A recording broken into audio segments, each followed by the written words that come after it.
В Грозном подвели итоги конкурса на лучшее школьное сочинение про жизнь и деятельность первого президента Чеченской Республики Ахмата Хаджи Кадырова. Его запустили 23 июля региональные газеты совместно с Миннацинформ. Работы принимались на русском и чеченском языках. Участвовали школьники с 7 по 11 классы. Прислали более 50 материалов. Я считаю, что такие конкурсы необходимо проводить, так как этот конкурс, посвященный памяти великого сына чеченского народа, ценой своей жизни, принесшего мир на нашу многострадальную землю. Этот конкурс несет очень мощный воспитательный фактор для подрастающего поколения.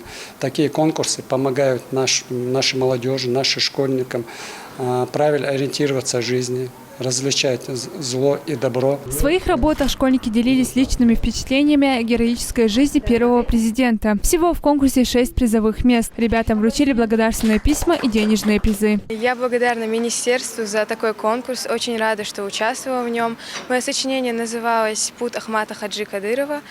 Я написала его на русском языке, чтобы все мои сверстники помнили о нем. Я искала для этого сочинения много информации, долго изучала его жизнь, его труд. Я пыталась как можно больше улучшить свое сочинение и после этого уже подала его на конкурс.